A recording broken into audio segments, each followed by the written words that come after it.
구약 성경에 보시면 우리가 잘 아는 느헤미야라고 하는 사람이 있습니다. 이 사람은 페레스의 아닥사스다 왕 1세가 통치할 때에 있었던 사람인데, 그때 당시에 포로로 잡혀간 유대인 출신으로서 그 바사 왕궁에서 아주 고위직까지 진출했던 그런 아주 유력한 사람입니다. 그는 이제 왕궁에서 인정을 받고 또 왕궁에서 높은 자리에 올랐기 때문에 넉넉히 살아갈 수 있는 이민자였는데, 어느 날 자기 조국의 상황을 듣고 이스라엘의 상황을 듣고 그리고 나라를 빼앗긴 나라의 참담한 그런 상황에 대하여 알게 되었고, 또 자기 조국 이스라엘의 사람들이 믿음을 잃어버린 채 방황하고 우상을 섬기고 하나님의 뜻을 섬기지 않는 그런 혼란스러운 상황을 듣게 된 다음에 늘 조국을 가슴에 품고 꿈을 안고 그리고 하나님에게 간절히 기도했던 사람 가운데 유명한 사람입니다. 결국 그는 왕궁의 허락을 받고 자기 조국으로 총독의 자리에 돌아가게 돼서 무너져버린 예루살렘 성벽을 다시 재건하는 일에 헌신했던 유명한 사람입니다. 그는 가슴에 비전을 가졌고 그는 마음에 꿈을 가졌는데, 자기 나라를 재건하고 성벽을 재건하고 눈에 보이는 단순한 성벽만 일으키는 것이 아니라 이 이스라엘 사람들의 가슴 속에 다시 한번 하나님의 나라를 회복하고 유다의 공동체를 회복하는 그런 꿈을 꾸었고, 그 꿈을 향하여 최선의 노력을 감행했던 그런 사람이 바로 느헤미야라고 하는 사람이었습니다. 그는 이것을 가슴속에 꿈과 비전으로 간직하면서 또 이것이 하나님께서 자기에게 주신 유일한 사명이다 이렇게 분명하게 깨달으면서 페르시아의 왕궁에 있었던 높은 공직자의 자리, 그리고 편안하게 살아갈 수 있는 안락한 모든 환경들을 스스로 내려놓고 포기하고 그리고 자기 조국 예루살렘으로 돌아오게 되었던 것입니다. 그는 드디어 조국에 돌아와서 성벽을 재건하는 그 공사를 시작하게 되었습니다.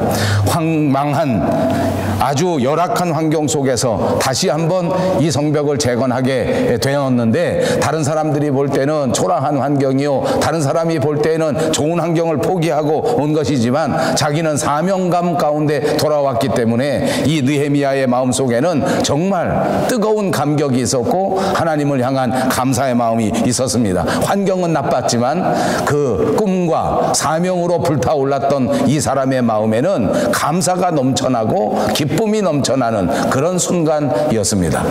그리고 또 놀라운 일은 자기만 이런 사명을 가지고 이런 마음을 가지고 이런 꿈을 가지고 열악한 환경, 자기 조국으로 다시 돌아온 줄 알았는데, 막상 자기의 꿈을 실현하기 위하여 성벽 재건의 공사를 시작하니까 꿈에도 생각하지 못했던, 자기는 기대하지 못했던 여러 사람들이 이미 하나님께서 여호와 이레로 준비해 두셔서 그들이 동참하고 이 꿈을 응원해주고 그리고 함께하고 후원해주는 이런 역사를 또 체험하게 된 것입니다. 더더욱 감사한 일입니다.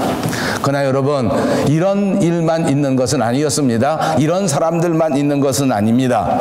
이렇게 꿈을 안고 조국에 돌아와서 조국의 재건을 위하여 모든 것을 포기하고 헌신하려고 하는 느헤미야에 대하여 이유 없이 동족인데도 불구하고 같은 민족인데도 불구하고 그를 업신여기고 그를 비난하고 그의 성벽 재건의 역사를 방해하는 사람도 많았습니다. 어떤 트집을 잡아서라도 그들에게 흠집을 내고 어떻게 하든지 사사건건 이 공사가 진행되지 못하도록 막으려고 하는 그런 세력들이 나타나게 됐다는 것입니다. 여러분 어떻습니까? 저와 여러분에게도 마음속에 우리의 살아가는 삶의 인생을 향한 꿈이 있고 그 꿈을 바라보는 사명감이 우리 마음속에 있는 줄로 믿습니다. 저는 이 마지막 시대에 어떻게 하면 하나님의 나라를 위하여 하나님이 세우시는 하나님의 왕국을 위하여 헌신하고 봉사할 수 있을까? 이 어두운 시대 속에서 어떻게 하는 것이 과연 하나님께 가장 헌신할 수 있는 일인가 하는 것을 생각하게 생각하고 고민하는 가운데 하나님 나라를 위하여 헌신하는 것은 하나님의 백성을 기르고 훈련하고 하나님의 일꾼들을 다시 한번 새롭게 세우는 것이 가장 보람된 일일 것이다 하는 생각을 갖고 그런 비전 가운데 이 밴쿠버 땅에 오게 된 것입니다. 여기서 그런 소망을 안고 하나님 앞에 기도하면서 드디어 목사님들을 위한 박사 과정을 열고 글로벌 리더십을 연구하는 석사 과정을 열어서 이제 한 걸음 한 걸음 걸어가고 있는 과정이고, 똑같이 어려운 여건 속에서 시작했지만 그러나 이 일을 시작하게 하신 하나님 앞에 감격하면서 감사하면서, 그리고 정말 저 자신이 생각지도 않았던 좋은 동력자들을 하나님이 예비해 두셨다가 또 이 일에 함께 헌신할 수 있도록 만들어 주셔서 그래서 이렇게 잘 감당하고 있는 것이 오늘의 현실입니다. 또 느헤미야처럼 똑같은 체험을 하게 됩니다. 아무 이유 없이 저를 헐뜯고 아무 이유 없이 이런 과정을 비난하고 어떻게 하든지 이 과정이 정탁되지 못하도록 하는 그런 사람들도 있는 것을 보았습니다. 무엇 때문에 그렇게 하는지는 알 수 없으나 그러나 그런 사람들도 있었다 그 말입니다. 느헤미야가 자기 조국 예루살렘에 돌아와서 이 성벽을 재건하는 공사를 시작할 때에 마음속에는 감격이 있고 감동이 있고 주변에서는 예상하지 않았던 응원이 있었고 예비하신 동역자들이 있었습니다. 또 이것을 못마땅하게 여기고 방해하는 사람들도 있었습니다. 성경에 보니까 그 방해한 사람의 이름이 나오는데 도비야라는 사람, 산발랏이라고 하는 이름까지 등장하는 사람들이 있었습니다. 얼마나 악랄하게 느헤미야를 방해했던지, 얼마나 온갖 여러 가지 방식을 통해서 이 성전 재건 공사를 방해했는지 성경이 자세하게 기록해 놓았습니다. 느헤미야가 예루살렘에 돌아올 때 총독의 신분으로 부임해 올 때서부터 이 사람을 깎아내립니다. 과거를 다시 뒤쥐어서 그를 비웃고 그를 업신여기고 그의 약점을 들춰냅니다. 계속해서 흔드는 것입니다. 여러분, 어둠의 세력들은 지도자를 흔들게 되면 그 지도자들이 가지고 있는 꿈과 비전과 소망이 결국은 땅에 떨어지고 와해되고 만다 하는 것을 알고 있었기 때문입니다. 그래서 그들은 집요하게 하나님의 사람들을 방해합니다. 그래서 그들은 하나님의 사람들이 가지고 있는 꿈과 비전을 어떻게 하든지 땅에 떨어뜨리려고 하고 비난하고 욕하고, 그리고 오늘 성경 본문에 나오는 것처럼 업신 여기는 행위를 하게 되는 것입니다. 방해는 계속됩니다. 어떻게 하든지 이 사람들이 넘어뜨리려고 하는 시도가 계속되고 있습니다. 그런데 놀라운 것은 이렇게 많이 방해하고 이렇게 많이 흔들고 이렇게 비웃고 이렇게 업신여기는데도 느헤미야는 뚜벅뚜벅 그 성벽을 재건하는 공사를 감당하고 있는 것입니다. 계속해서 성벽이 재건됩니다. 물론 반대하는 세력 때문에 흔들리고 반대하는 세력들과 대처하느라고 이런저런 시간에 지연이 있었던 것이 또 사실입니다. 그럼에도 불구하고 계속해서 성벽은 재건되고 있었습니다. 자, 여러분, 이렇게 되게 되니까 비난하고 욕하고 하는 사람들이, 거짓으로 약점을 만들어서 했던 사람들이 도리어 거꾸로 분노하는 것입니다. 왜 우리가 이렇게 방해하는데 왜 이렇게 뒤에서 열심히 이 사람들을 비난하고 이 사람들을 막 어떡한지 넘어뜨리려고 하는데, 그런데도 계속해서 이 공사가 진행되는가 하는 것을 보고 이번에는 그들이 견디지를 못하는 거예요. 반대하는 세력, 거짓의 세력들이 오히려 크게 분노하면서 더 강한 전략을 세워서 이 일을 하지 못하게 하는데, 이번에 성경의 기록에 보니까 저 성벽은 재건한다고 할지라도 바람만 불면 넘어진다. 여우 몇 마리만 지나가면 금방 무너진다. 요즘 말로 하면 흑색 선전입니다. 거짓 선전입니다. 네거티브 전략입니다. 절대 있을 수 없는 일, 생기지도 않을 일, 그리고 사실과도 다른 일을 계속해서 퍼뜨리면서 계속 비웃고 계속 넘어뜨리려고 하는 것입니다. 여러분, 우리 인생이 살아가면서 다른 사람들이 우리를 비웃고 다른 사람들이 자꾸만 우리를 넘어뜨리려고 하고 다른 사람들이 우리를 업신여긴다면 여러분 어떻게 반응하시겠습니까? 모르기는 해도 거의 많은 사람들이 이런 일을 당하게 되면 우선 힘이 쭉 빠집니다.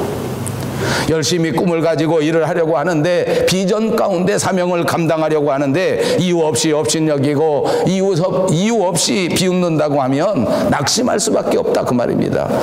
힘이 빠집니다. 낙심합니다. 넘어질 수도 있습니다. 여러분, 이제 느헤미야를 반대하는 사람들, 느헤미야의 사역을 방해하는 사람들은 아마도 이 느헤미야로 하여금 계속해서 흔들어서 느헤미야가 낙심하고 느헤미야가 두려워하고 느헤미야가 포기하기를 바랬는지 모릅니다. 그것이 아마 반대 세력의 목표가 아닌가 이렇게 생각합니다.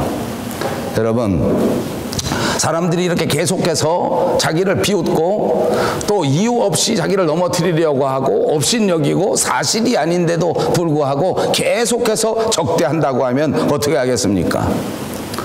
제가 느헤미야라면 이렇게 할 수 있을 것입니다. 우선은 반대하는 사람들에게 적극적으로 대응하는 것입니다. 소위 말하면 맞대응입니다.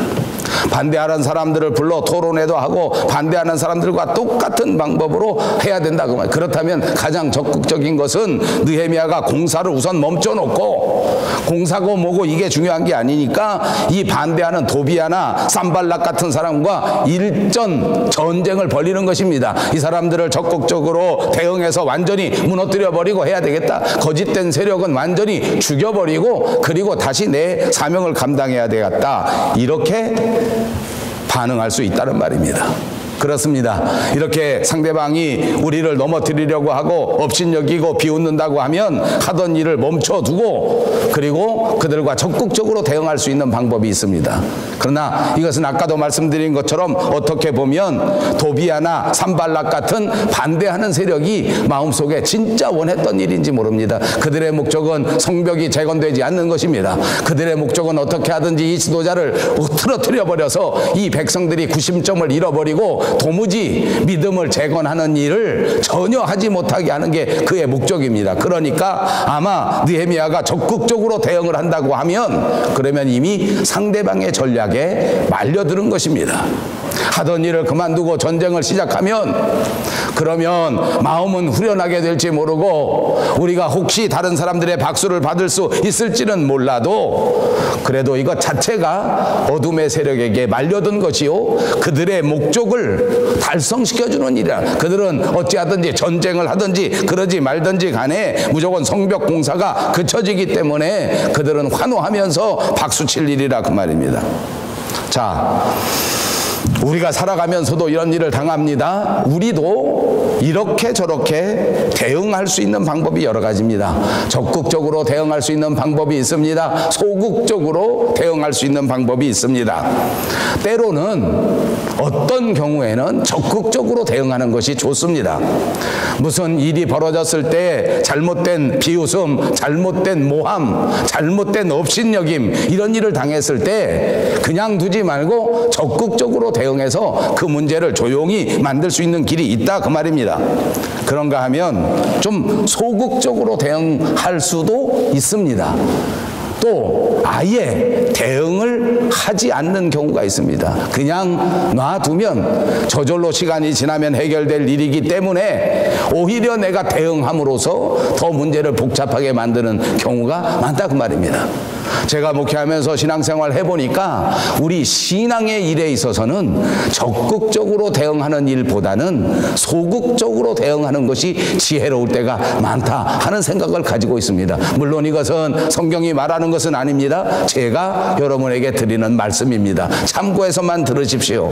또 제가 목회하면서 보니까 사람들과의 관계에서 이런 일이 벌어질 때에 반대로 그냥 대응하지 않는 것이 좋은 경우가 참 많습니다. 왜냐하면 우리는 대응하지 않고 우리 마음속에 꿈꾸어오던 것, 우리 마음속에 하나님 앞에 기도했던 기도의 제목을 묵묵히 수행하고 있기만 하면 우리의 어둠의 세력들, 우리의 반대 세력들, 우리를 업신여기는 세력들, 우리를 무너뜨리려고 하는 세력들은 꼭 하나님께서 맡아서 해결해 주시더라 그 말입니다.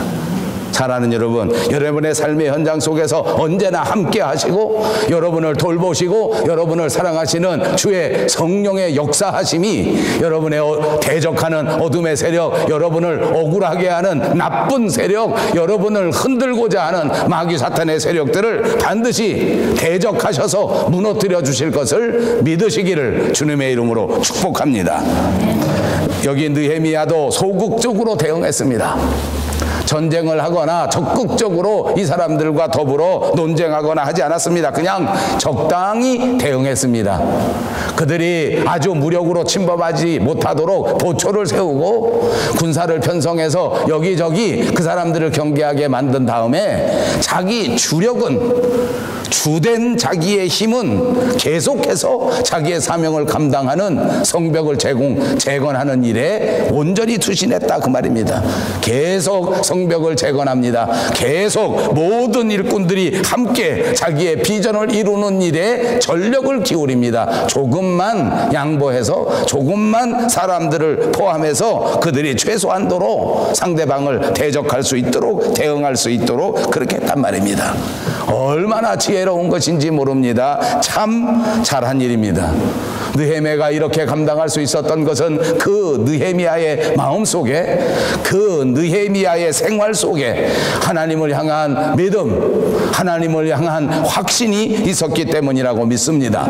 그는 하나님이 계셨다는 것을 인정했기 때문에 이 어둠의 세력들은 하나님이 감당해 주실 것이다. 나를 방해하는 세력, 거짓된 세력은 반드시 하나님께서 맡아주실 것이다 하는 것을 믿고 하나님께 맡겼단 말입니다. 여러분, 우리 믿는 사람들이 살아가는데 이것은 정말 중요한 지혜입니다. 세상을 보십시오. 이 세상에는 사람이 다 하는 일이 아닙니다. 이 세상에는 하나님께서 하시는 일이 따로 있고 사람에게 맡겨주신 일이 따로 있다는 것입니다. 이것을 깨닫는 것이 지혜인 줄로 믿습니다. 안타깝게도 많은 사람들이 이것을 착각합니다. 사람이 모두 다 감당할 수 있는 줄 압니다.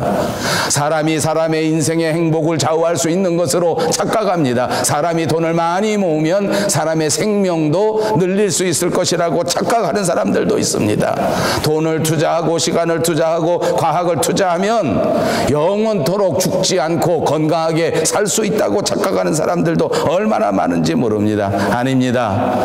인생의 가장 중요한 것들 가운데에는 하나님께서 하시는 일이 분명히 따로 있다는 사실을 믿으시기를 바랍니다. 여러분, 인생 가운데 하나님을 기쁘시게 하고 인생의 진정한 의미를 깨달으면서 그 의미를 향하여 살아가고 싶으십니까? 여러분의 인생을 하나님 앞에 맡기시기를 주님의 이름으로 축복합니다. 하나님이 맡으셔야 여러분의 인생이 진정한 의미를 갖는 인생이 되기 때문입니다. 하나님 앞에 온전히 맡길 때에 하나님께서 여러분의 인생을 사용하셔서 이 지구상의 가장 존귀한 인생으로 만들어 주실 것이기 때문입니다. 그렇습니다. 성벽을 재건하는 일은 하나님께서 느헤미야에게 주신 사역입니다. 사명입니다. 이것이 느헤미야가 해야 할 일이요, 이것이 사람이 해야 할 일이었습니다. 그 다음은 사명을 감당하는 일에, 사역을 감당한 일에 최선을 다하면 나머지 모든 일들은 하나님께서 처리해 주시는 것입니다. 여러분, 오늘 현대를 살아가는 우리 삶의 인생이 실타래처럼 엉키는 경우가 있습니다. 왜 그렇습니까? 내가 할 일과 하나님이 하실 일을 착각하기 때문입니다. 부부 생활을 하면서 문제가 발생하는 가정이 있습니다. 왜 그런지 아십니까? 이 부부 안에 하나님이 하실 일과 우리들이 감당해야 될 일들을 서로 혼돈하기 때문에 그렇습니다. 자식을 기르면서도 마찬가지입니다. 가장 귀한 선물 자녀를 받았는데 그 자녀들과의 삶이 실타래처럼 얽혀버립니다. 왜 그런지 아십니까? 부모가 해야 할 일과 하나님이 하셔야 할 일을 착각하기 때문에 그렇습니다. 혼돈하기 때문에 그렇습니다. 여러분, 우리 가정의 삶에서, 우리 자녀들과의 삶에서, 우리 동료들과의 삶에서 내가 해야 할 일과 하나님이 하실 일을 분명하게 깨닫고 살아가신다면 우리 가정의 문제, 우리 인생의 문제, 내 자신의 인생이 실타래 풀어지듯이 시원하게 풀어지는 역사가 있을 줄로 믿습니다. 그러므로 내 인생에서 적절한 대응력이 중요한 것입니다. 그러므로 내 가정에서 적절한 대응력이 중요한 것입니다. 그러므로 우리 교회 안에서 적절한 처신이 중요하다는 사실을 깨달으시기를 바랍니다. 우리가 세상에 살아가는데 사람은 다른 사람들에게 평판을 듣습니다. 어떤 사람은 살아가면서 좋은 평판을 듣는데 어떤 사람은 살면서 좋은 평을 듣지 못합니다. 좋은 평판을 듣지 못하는 경우가 어떤 경우인가 보니까 우선은 말과 행동이 일치하지 않으면 사람들이 좋은 평가를 주지 않습니다. 말은 번지르르하게 잘하는데 행동은 하나도 하지 않는 것입니다. 말은 멋지게 하는데 그런데 행동이 일치하지 않으면 좋은 평을 들을 수가 없습니다. 또 있습니다. 자기가 해야 할 일을 무조건 남의 탓으로 돌리는 사람이 있습니다. 제가 살아보니까 이런 사람이 정말 의외로 많습니다. 자기 인생인데 모두 다 남의 탓을 합니다. 자기 인생인데 모두 다 부모 탓을 합니다. 자기 인생인데 모두 다 자기 출신 탓을 합니다. 자기 인생인데 모두 다 자기 남편 탓을 하고 자기 아내 탓을 하더란 말입니다. 정말 이런 사람은 좋은 평판을 들을 수가 없습니다. 또 살아가면서 법과 질서를 지키지 않는다면 좋은 평판을 들을 수가 없습니다. 제가 캐나다에 이민 와 보니까 한국 사람들보다 캐나다 사람들이 가지고 있는 장점 가운데 하나는 우리보다는 조금 더 법과 질서를 잘 지키는 훈련이 되어 있는 나라가 이 나라가 아닌가 싶습니다. 눈에 보이는 법이 그렇습니다. 눈에 보이는 질서가 그렇습니다. 길거리 걸어가다 교통질서와 교통법규를 지키는 것이 우리보다 훨씬 더 많이 훈련되어 있지 않습니까? 식당에 들어가면 먼저 기다리고 남을 방해하지 않고 하는 것들도 우리보다는 확실히 캐나다 사람들이 잘 되어 있습니다. 여러분, 만약 법을 지키지 않고 질서를 지키지 않으면 그 사람을 믿을 수가 없습니다. 점점 그 평판이 나빠지게 됩니다. 우리 신앙생활에도 똑같습니다. 교회 생활하면서 신앙생활하면서 말은 잘하는데 기도는 번지르르게 하는데 실생활에서는 봉사하지 않고 실생활에서는 이 아름다운 신앙의 열매가 맺혀지지 않는다면 좋은 평판을 들을 수가 없습니다. 교회에서도 마찬가지입니다. 주어진 사명을 감당하지 않고 내가 해야 할 일을 감당하지 않고 무조건 남에게 어려운 일은 맡겨버리고 좋은 일만 맡으려고 한다면 평판이 좋아질 리가 있겠습니까? 말씀의 법과 말씀의 질서를 어기고 우습게 여기고 이것을 감당하지 못한다면 그것은 좋은 평판을 들을 수가 없습니다. 유명한 종교개혁자 존 칼빈은 이렇게 말합니다. 성도는 모름지기 정직하고 모범적으로 행동해서 온 교우들에게 인정받아야 한다. 사랑하는 여러분, 더 말씀 안에서 정직하게 성실하게 그리고 모범적으로 신앙생활 하셔서 모든 성도들에게 좋은 평판을 듣는 여러분 되시기를 주님의 이름으로 축복합니다. 그리스도인은 반드시 그렇게 해야 되기 때문입니다. 세상 사람들에게 비난받고 세상 사람들에게 업신여김을 받지 말고 세상 사람들에게 존귀함을 받고 세상 사람들에게 존경을 받고 세상 사람들에게 인정을 받으라 그 말입니다. 왜냐하면 저와 여러분은 하늘나라의 시민권을 가진 사람입니다. 이 세상에 살지만 우리의 소속은 거룩하신 하나님의 나라이기 때문에 하나님 나라의 백성답게 이 세상에 살아가면서 다른 사람들의 모범이 되고 다른 사람들의 칭찬을 받고 모든 선한 일에 열심을 감당하는 사람들이 되어야 할 줄로 믿습니다. 우리가 믿는 예수님이 그렇게 살아가셨습니다. 그분은 모든 믿는 자의 본이 되는 삶을 사셨습니다. 그분은 우리들에게 기도하라고 말씀하시고 스스로 새벽 미명 시간에 일어나서 습관을 따라 기도하시면서 살았습니다. 우리에게 말씀을 전파하라 전도하라 명령하셨고 스스로 직접 마을에 내려가 하나님의 복음의 말씀을 불쌍한 자들에게 전파하시면서 살았습니다. 그분은 스스로 몸을 낮추셔서 제자들의 발을 씻겨주셨습니다. 보여주시면서 말씀하셨습니다. 새 계명을 너희에게 주노니 서로 사랑하라. 내가 너희를 사랑한 것 같이 너희도 서로 사랑하라. 아멘. 예수님이 우리를 위하여 섬기고 봉사하고 사랑하고 희생하신 것처럼 여러분도 여러분의 가정을 위하여, 여러분의 형제를 위하여, 여러분의 부모를 위하여, 여러분의 자녀를 위하여, 여러분의 교회를 위하여 그렇게 서로 사랑하는 여러분들이 꼭 되시기를 바랍니다. 예수님은 모범을 보여주셨습니다. 예수님은 스스로 앞장서서 우리를 따라오도록 보여주셨단 말입니다. 우리를 위하여 덕을 세우시고 우리를 위하여 좋은 모범을 보여주셔서 경건한 삶, 하나님과 함께하는 삶, 기도하는 인생, 선한 일에 모범을 보이는 인생을 보여주셨던 것입니다. 우리는 그분을 보고 그분처럼 따라가고 또한 우리를 바라보는 사람들에게 똑같이 본을 보이는 사람들이 되어야 합니다. 그럴 때 우리 형제들이 우리를 업신여기지 않는 것입니다. 그럴 때 세상 사람들이 우리를 업신여기지 않습니다. 다른 목회서신 디모데 전서 4장 12절에도 말씀하시기를 누구든지 내 연소함을 업신여기지 못하게 하고 오직 말과 행실과 사랑과 믿음과 정절에 대하여 믿는 자의 본이 되라 라고 말씀해 주셨습니다.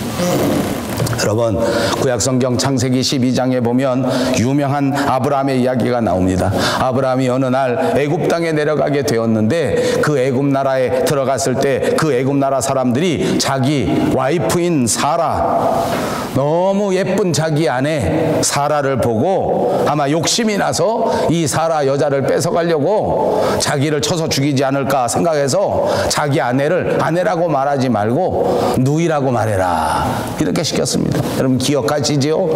그러나 여러분 성서학자들이 정확하게 따지면 이 아브라함도 할 말이 있습니다. 정확하게 따지면 누이도 맞습니다. 왜냐하면 옛날에는 가까운 사람들이 서로 결혼했기 때문에 사돈의 팔촌에 따지면 촌수가 누이쯤 됩니다. 그러니까 완벽하게 거짓말은 아닙니다. 제가 이 말 왜 하는지 압니까? 우리 믿는 사람들도 이렇게 거짓말을 합니다. 그러면서 다 합리화를 한단 말이에요. 변명할 게 다 있어요. 그러나 그런 것은 하나님이 판단하실 일이고 이 사람의 마음속에 비겁한 것, 거짓된 것, 약삭 바른 것 하나님이 다 아십니다. 자기 생명 구원하려고 자기만 편안하게 살으려고 자기 아내 보고 아내라고 말하지 말고 누이라고 하라 이렇게 얍삽하게 거짓말한 것입니다.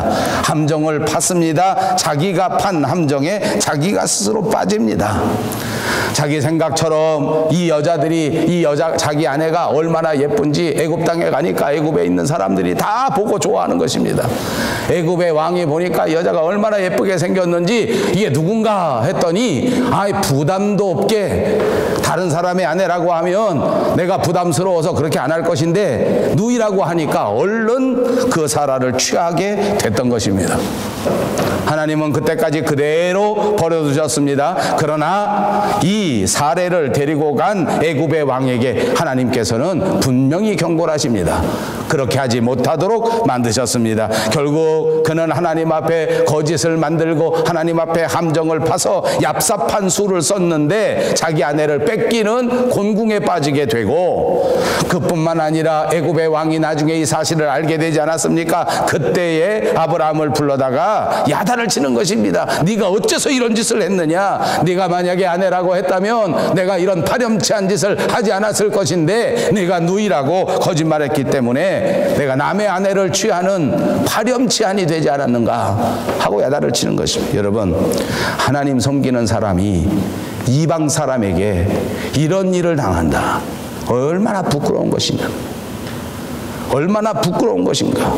여러분, 우리 믿는 사람들이 인간의 방법으로 살아가면 우리 믿는 사람들이 믿음을 포기하고 세상적인 법칙으로 살아가면 오늘 이 아브라함처럼 된다는 사실을 꼭 기억하시기 바랍니다. 여러분 믿는 사람입니까? 여러분 하나님 앞에 선택받은 자녀입니까? 믿는 사람답게 하나님의 자녀답게 사는 것이 무엇인지 아십니까? 하나님의 사람답게 믿음으로 사는 것입니다.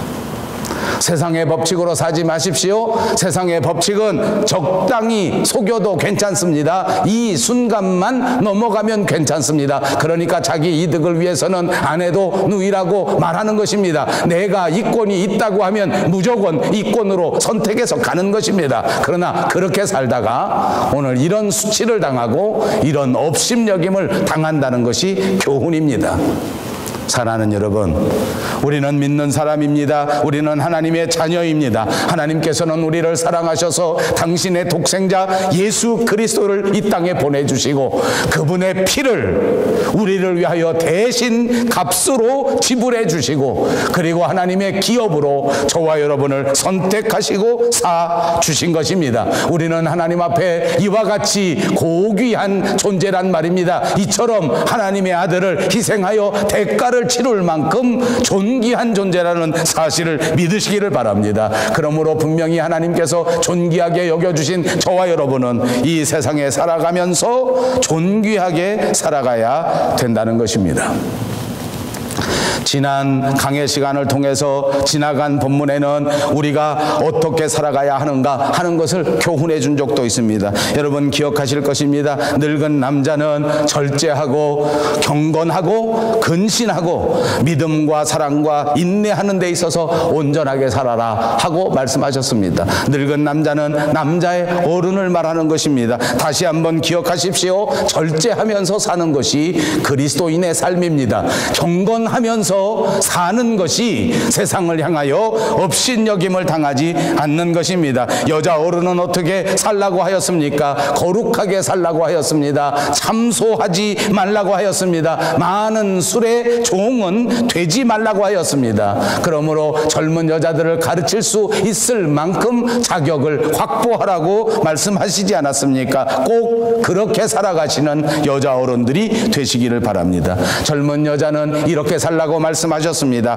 남편을 사랑하면서 살으라는 것입니다. 자녀를 사랑하면서 살으라고 하였습니다. 순전하게 살라고 하였습니다. 집안일에 관심을 갖고 집안일을 잘하고 선한 일에 관심을 갖고 자기 남편과 잘 협력하면서 살아야 한다고 말씀해 주셨습니다. 젊은 남자는 어떻게 살라고 하였습니까? 모든 일에 선한 모범을 보이고 부패하지 말라고 가르쳤습니다. 그리고 말을 조심하여 바른 말을 해야 한다고 말씀해 주셨습니다. 저도 설교할 때에 젊은 청년들이 말을 바르게 하라, 좋은 말을 쓰라, 고운 말을 쓰라 강조해서 말씀드렸습니다. 그렇습니다. 예수 믿는 사람들은 이렇게 살아야 합니다. 누가 알아주든지 말든지 눈에 보이는 사람들이 인정하든지 안 하든지 그것이 중요한 것이 아니라 우리를 선택하신 하나님 앞에서 하나님을 영화롭게 하고 하나님을 기쁘시게 하는 삶을 사는 것이 세상에서 업신여김을 당하지 않고 하나님께 영광을 돌리는 삶이라 그 말입니다. 여러분, 사람들은 언제 멸시하고 언제 업신여기는지 압니까? 보통 실력이 없을 때, 보통 능력이 없는 것이 나타나게 되면 그 사람 별로 신뢰하지 않습니다. 결국 손가락질하게 되고 업신여기게 된다 그 말입니다. 우리 그리스도인들도 실력이 없거나 우리 그리스도인들도 영역이 없으면 무조건 무시당합니다. 무조건 업신여김을 당하게 된다 그 말입니다. 그러므로 여러분 오늘 이 순간 하나님 앞에 간절한 마음으로 간구하시고 결심하시기를 바랍니다. 영역 있는 성도, 능력 있는 성도, 실력 있는 성도가 되어야 합니다.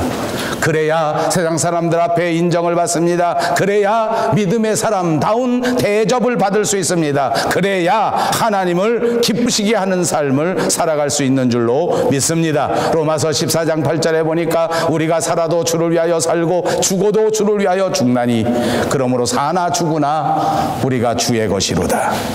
우리는 주님의 것입니다. 주님의 사람입니다. 이제 한번 결심하고 한 번 마음의 뜻을 가지고 하나님을 위하여 헌신하기로 했으면 제발 끝까지 참고 견디시기를 바랍니다. 저는 믿는 사람들 가운데 가장 아쉬운 것이 이것이라고 생각합니다. 결심하는 사람도 많습니다. 결단하는 사람도 많습니다. 그런데 그 결심을 금방 마귀에게 뺏깁니다. 금방 어둠의 세력에게 도둑맞습니다. 결심하고 결정했는데, 결단했는데 참고 견뎌나가는 인내의 은혜가 부족하다 그 말이에요. 여러분, 우리의 믿음 생활, 우리의 사명 생활은 반드시 참고 견디는 인내가 필요한 것을 깨달으시기를 바랍니다. 세상을 위하여 살아가고 썩을 양식을 위해서 일하는 자가 되지 말고 영원히 썩지 아니하는 영원한 보람을 위하여 땀 흘리고 수고하는 저와 여러분이 되시기를 주님의 이름으로 축복합니다. 디모데는 어려서부터 신앙으로 교육을 받았습니다. 자라나면서 독실한 충성된 일꾼이 되었습니다. 그리고 많은 사람들에게 칭찬을 받았습니다. 바울이 1차 전도 여행할 때에 디모데를 전도하고 하나님의 사람을 만들었는데, 그 다음에 2차 전도 여행에 보니까 벌써 이 바울을 도와주는 동역자가 됐습니다. 불과 1년, 2년 만에 교회 모든 사람들이 칭찬하는 위대한 믿음의 일꾼으로 자라났다 그 말입니다. 믿음의 열심을 보였기 때문입니다. 바울이 가르쳐주는 그대로 순종했기 때문입니다. 사랑하는 여러분, 저와 여러분의 믿음의 배경이 얼마나 있는지, 우리가 얼마 동안 오래 믿었는지, 또는 우리가 결심한 지 지금 몇 년, 몇 개월이 됐는지는 중요하지 않습니다. 오늘 이 순간 저와 여러분이 이 디모데처럼 믿음의 열심을 발휘하고 최선을 다한다면 1년이 지나지 않아 하나님이 인정하시는 위대한 하나님의 동역자가 될 줄로 믿습니다.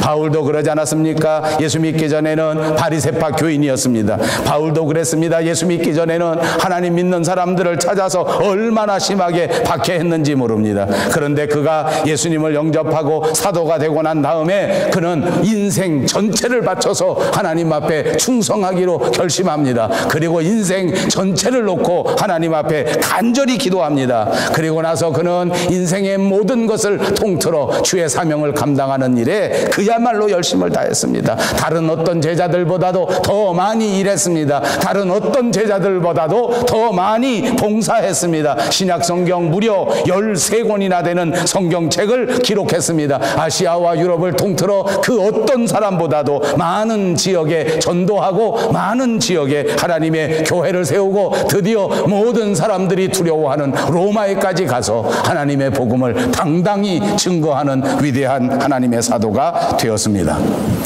저는 오늘 여러분들에게 도전합니다. 제 자신에게 다시 한번 도전합니다.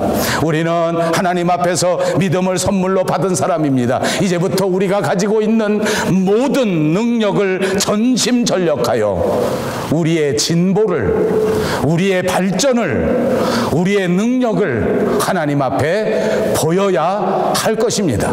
모든 사람들이 인정할 수 있을 만큼 발전하고 성숙해야 된단 말입니다. 다른 사람들을 하나님 앞에 인도할 수 있을 만큼 믿음의 영역과 믿음의 능력과 믿음의 실력이 충만해지는 여러분 되시기를 다시 한번 주님의 이름으로 축복합니다. 하나님께서는 우리를 기다리십니다. 우리를 위하여 아름다운 상급의 면류관을 준비하시고 충성하고 돌아오는 저와 여러분을 맞이하시기 위하여 오늘도 우리를 기다리고 계시는 것입니다. 사랑하는 여러분, 다시 여러분의 눈을 들어 여러분의 인생을 살펴보시기 바랍니다. 우리를 기다리시는 그분의 기대에 결코 부응할 수 있는 저와 여러분이 되셔서 세상에 업신여김을 당하는 존재가 아니라, 세상에서 비웃음을 당하는 존재가 아니라 하나님 앞에 가장 존귀하게, 하나님이 가장 귀하시게 여길 수 있는 위대한 일꾼들이 되셔서 잘했다고 칭찬받는 저와 여러분, 그리고 우리 교회가 다 되시기를 주님의 이름으로 축복합니다. 자비하시